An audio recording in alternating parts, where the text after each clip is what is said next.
Let's focus then on Manchester City. I think everyone was surprised when the starting 11 was announced. There was no Rodri, there was no Fernandinho. This was very much against, Craig, what we've seen Pep Guardiola develop this season. I couldn't believe when I flicked the team on just an hour before. I mean, the first thing that I noticed that struck out for me was I didn't see Sterling playing, right, because he hasn't been playing well.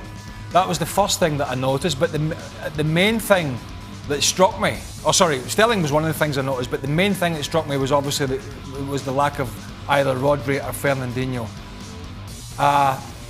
Obviously hindsight's a wonderful thing now, it's an extremely attacking team. However, let's look at this. You said it. This Man City team this year have built their domestic success on a partnership of John Stones and a Rodri or a Fernandinho just in front of them, and that pragmatism has given them an amazing platform defensively. They went on an unbelievable run of clean sheets. So to see a Champions League final, you're playing a Champions League final against a team that has beaten you twice recently, albeit you made some changes, but they've still beaten you twice. They're a threat. They've got pace. They play two players narrow behind the striker. So to not have a defensive midfielder in there, I am staggered by that. And for two reasons, and I said this to you during the game, and Frank's already touched it in the show. This is twofold for your team. One, you don't have a defensive midfielder.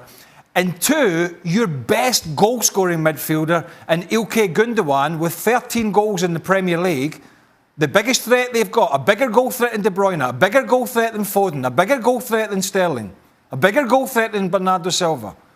Every game this year he's been a threat because he's been timing those runs from a deeper position, but he couldn't do that until they made the substitution, I think, on the hour mark, because he was the only guy with any defensive nous. And I'm saying that about Gundogan, he's an attacking player. He was the only guy that was in the middle of the park, and so the best facets of his game this year were thwarted, were negated, because he was trying to do all these other things. He was trying to plug the holes when City lost the ball.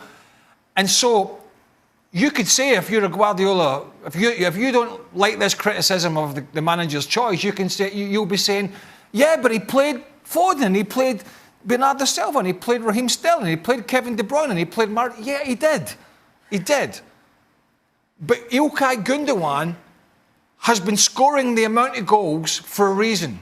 His timing of the runs from the middle of the park, because he has somebody behind him that allows him to do it, has been exemplary. And for some reason, in the biggest game of the season against a team that are a threat, no doubt, he decided, and I can't fathom it, that he was going to go in and upset the complete structure that he had built the success on this season and say to Rodri and Fernandinho, we're going to go a different way. I was amazed. And they didn't create any more chances. No, Mendy didn't have much to do. And so that's the one thing, that and the Sterling inclusion, but I'm personally shocked that he went with no defensive midfielder and left his best goal-scoring midfielders so deep. Go on, Frank. On top of that, because Craig is talking mainly offensively, where Gundogan would have been played a little bit upper on the field, and then Rodri or Fernandinho would have played in the middle of the park. But also defensively, we said so many times this season, well, finally Manchester City have the player to defend. But in order to defend well, and I know I play with Didier Deschamps, I play with Dennis Wise, I play with so many fantastic defensive midfield players, and this is why I'm not naming Craig, but they done the difference, because Rodri or Fernandinho did help Ruben Dias and John Stones. And today, on the action that we see where Chelsea scores, there is a big no man's land where you don't see anybody. You don't see a midfielder from Manchester City. And it's maybe why Mason Mount is allowed to make that fantastic pass. But that's a detail that I'm talking about every time in football. That you make the wrong choice and you're punished for it. Jurgen, what was he thinking?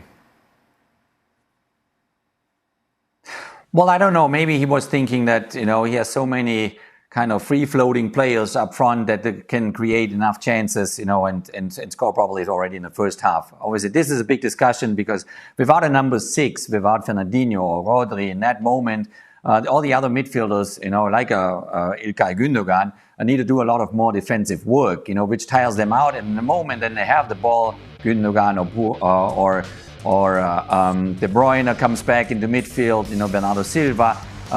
Then they're lacking the spark, they're lacking creativity to make a difference in going forward. Another issue certainly was then for Manchester City that they couldn't create enough width, They couldn't kind of widen things enough coming over the wings. Here and there, Kyle Walker had 1 or 2 situations first half where he could break down to the end line. But other than that, Zinchenko never got forward. And so they couldn't make a difference on the flanks and create chances. And certainly this is a tactical fact that we love to discuss. And I think that also Pep Guardiola probably will look back and says, yeah, should have maybe that decision I had made, should have made it differently.